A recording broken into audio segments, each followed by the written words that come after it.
Crunchy फूले फूले और ढेर सारे गोलगप्पे।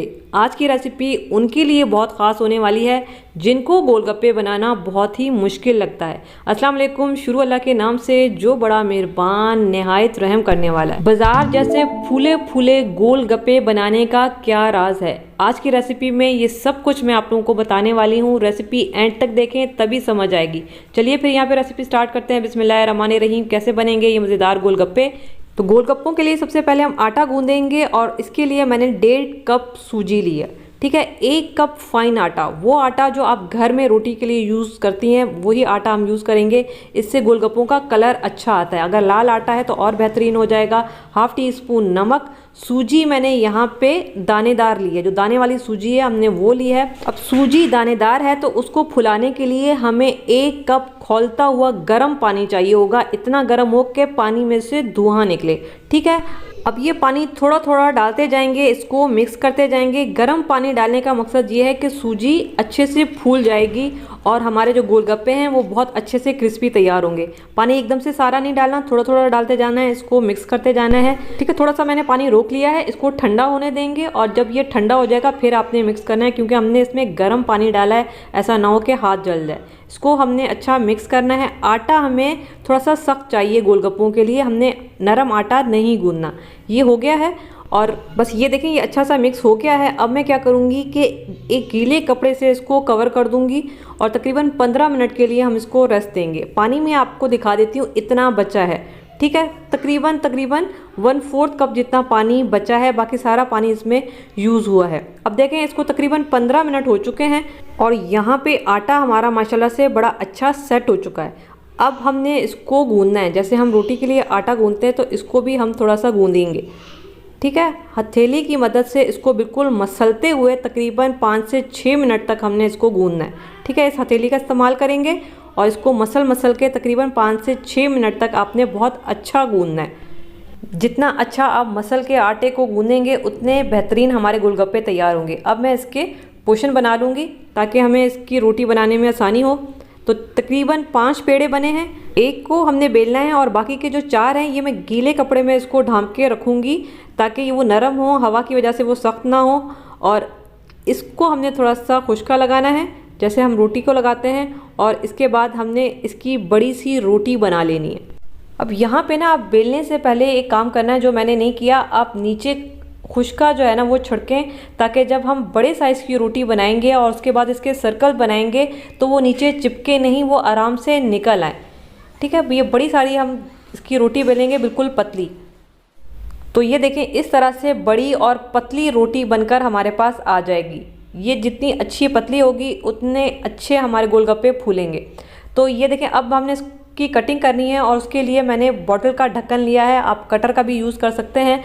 और यहाँ पे हमने क्या करना है, इस तरह से सर्कल में इस तरह से हम कटर की मदद से या फिर ग्लास की मदद से ये सर्कल काटते जाएंगे। अगर कटर शार्प होगा तो बहुत आसानी से जो है ना ये सर्कल कट के आ जाएंगे, नहीं तो फिर मेरी तरह जिस तरह से मैं ज़ोर लगा रही हूँ आपको भी लगाना पड़ेगा।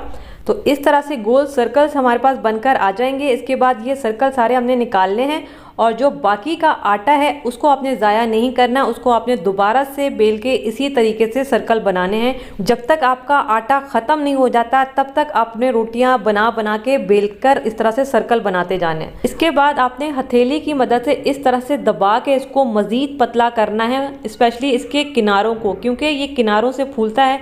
किनारे मोटे होंगे तो ये फूलेगा नहीं। अगर हथेली से नहीं कर सकते तो आप बेलन की मदद से मज़ीद इसको बेल लें, लेकिन इसके किनारे बिल्कुल पतले होने चाहिए तभी ये अच्छे फूलेंगे। तो ये देखें इस तरह से हमने सारे के सारे गोलगप्पे जो है वो बेल लेने हैं।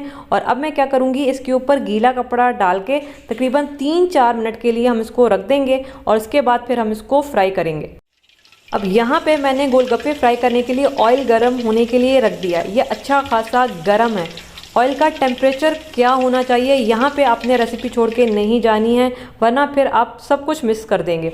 गोलगप्पों को रखे हुए तकरीबन 5 मिनट हो गए हैं। ऑयल आप देख रहे हैं अच्छा खासा ठाठे मार रहा है। फ्लेम को मैंने हाई रखा हुआ है। गोलगप्पे हम इसमें डालना स्टार्ट करेंगे, लेकिन जो शुरू का ऑयल होता है वो गर्म तो होता है लेकिन उसका टेम्परेचर उतना नहीं होता जिससे गोलगप्पे फूलें।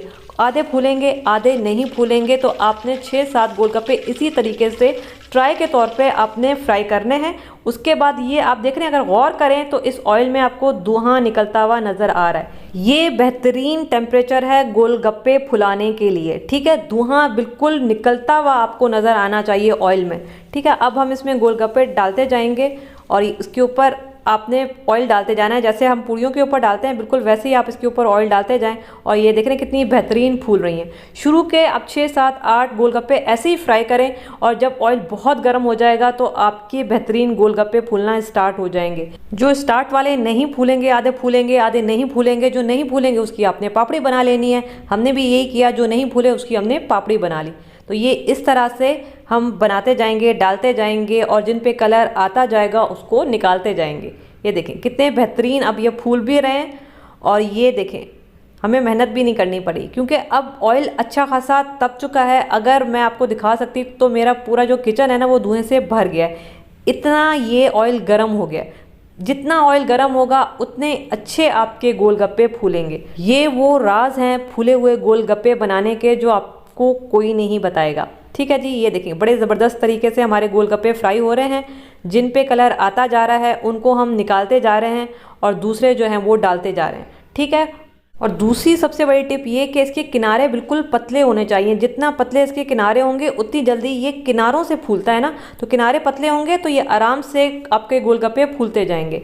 तो इस तरह से हमारे मज़ेदार और ये ढेर सारे गोलगप्पे जो हैं वो तैयार हो जाएंगे। मैंने 60 रुपीज़ की सूजी ली थी, उसमें से भी मैंने 1.5 कप सूजी का इस्तेमाल किया, बाकी मैंने रख दी। आटा मैंने घर का यूज़ किया। अगर आप पूरी 60 रुपीज़ की सूजी यूज़ करते हैं तो तकरीबन आपके 50 से 55 या हो सकता है इससे ऊपर गोलगप्पे आराम से बन जाएंगे। तो 60 रुपीज़ में आप सोचें, अगर आप घर में कोई भी पार्टी वगैरह अरेंज करती हैं और गोलगप्पे उसमें आप रखना चाहती हैं तो 60 रुपीज़ में ढेर सारे गोलगप्पे आपको मिलने वाले हैं।